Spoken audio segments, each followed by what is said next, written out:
Hey everybody, hope you guys are healthy and safe. So this is the Alldocube iWork GT. This is a tablet, a relatively small size tablet with a 10.9-inch screen that I can hold with one hand. Although this is a fully functional tablet, you probably don't want to use it just as a tablet because this thing runs Windows 11 and Windows as a tablet is just absolutely terrible. But you will want to use this paired with a keyboard. This is indeed designed to work like a Microsoft Surface Go. So if you get this, you'll probably want to get a keyboard on the side, which Allocube, the company, also makes one. And this is the keyboard. Yes, this looks just like Apple's Magic Keyboard. So this is the iPad Air, and this is Apple's Magic Keyboard right here, and this is Allocube's keyboard. The good news is that build quality of Allocube's keyboard, it's really good considering this is only $70.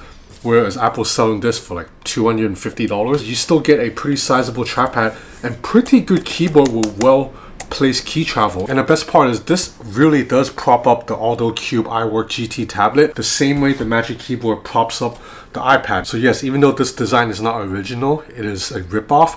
It does work very well, and for $70, this is almost a must-buy if you're buying this tablet. So this tablet by itself costs $599 US, so 600 bucks. So that means if you get this whole set, it's around $670 US. So for $600, you get a 10.9-inch LCD display, 2000 by 1200 resolution. Now it's not the best looking screen, obviously. It's an LCD panel, and it's very glossy and reflective if you shine it out a window like this. But under the right lighting conditions indoor, this looks perfectly fine to my eyes. Now powering this tablet, it's an 11th generation Intel Core i5 chip. It's a Tiger Lake CPU, i5-1135G7 with Intel Xe graphics. So this is actually pretty impressive because if you buy the Microsoft Surface Go, the base model anyway, it has a CPU that's actually weaker than this. And the fact that it has Intel Xe graphics in here means that you can stream 4K 60 videos without stuttering on YouTube. And also when you play games, you know, the frame rate keeps relatively consistent. You're not going to do heavy gaming on this machine, but it's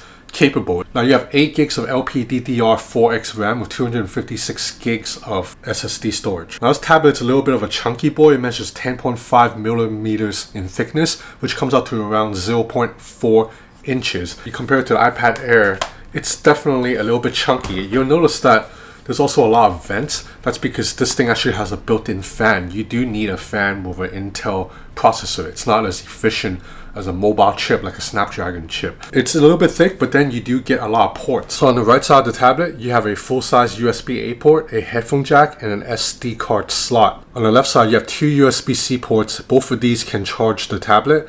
And then you have a micro HDMI port. However, the battery capacity, it's very disappointing. It's only a 3,900 milliamp hour battery powering a 10.9-inch display. For my testing, this thing can only last about 2 hours and 20 minutes away from a charger. Okay, so you're watching video footage from the webcam with the Alldocube iWork.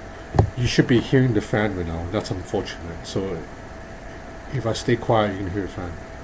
So it's quite distracting. So this tablet runs on Windows 11, is Windows 11 Home, and everything works fine. And as I said, the keyboard's actually really good. I can type almost full speed on this thing. And this trackpad is actually surprisingly decent. It does support tap to click. You also can physically click into it to get a haptic feedback. And precision is okay. Like I can actually move stuff around. It's not as good as the trackpad in the iPad Pro's Magic Keyboard, obviously, but considering this is a budget keyboard of a smaller Shenzhen brand, it's not that bad. And like I said, you can stream 4K videos on this tablet without any issues, and the screen looks great right now. The speakers are a little bit weak, unfortunately. We'll go up to max volume.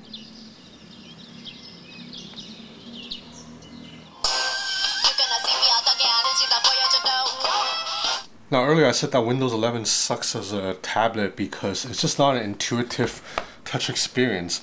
Like you notice all the buttons are designed for a mouse arrow. So if you use your finger, it's actually like a little bit cramped if I want to tap into things. Like you see, look at how small these icons are. I could get mistaps all the time, and then see right now I just try to close the window and I accidentally tap the hamburger menu. Also when you rotate, you have to wait like 1.5 seconds for the orientation to flip, and it's not this tablet, it's Windows 11. Like see, just me like moving stuff around, kind of like there's like a little bit of a wait, and then scrolling there's a little bit of a delay. Oh, I forgot to mention the weight. This thing is a little bit of a chunky boy, so just the tablet by itself weighs 0.55 kg. That comes out to 1.2 pounds for us Americans. And if you include it with this Magic Keyboard knockoff, then the whole thing weighs 1.2 kg, which is 2.7 pounds. So it's a little bit bulky, it's a little bit thick, but it's still pretty portable. It's pretty small. So overall, for my usage, I'm pretty satisfied with the performance of the iWork GT, other than the fact that the battery life is terrible. Now, for a lot of other people, the terrible webcam is also going to be a deal breaker. It's not a deal breaker for me because I don't really do video calls that much, but for other people, the two major flaws are the battery life and the webcam. For me, it's just the battery life. Now, does this mean I'm going to use this tablet over the iPad Pro or the Galaxy Tab S8 Ultra? Hell no, of course not. Those tablets are much more powerful, much more capable, but also much more expensive. And also, those tablets do not run Windows. I've never been a fan of Windows, but there are definitely people out there who actually like using Windows machines. So if you are one of those people, this has an operating system that better suits your need than, say, an Android tablet. I still think if you can afford to pay a little bit more, you should just get the Microsoft Surface Go, because you get a much better webcam, you get better software support, better after-sales support too. But then this clearly appeals to a certain niche. Someone who wants a Windows machine that's versatile and also don't want to pay more than $600-700. It's a small group out there, but these people do exist. So if all you can spend is $700 and you want a machine that can do a little bit of everything, the iWork GT kind of does the job. It is more than serviceable as a basic productivity machine.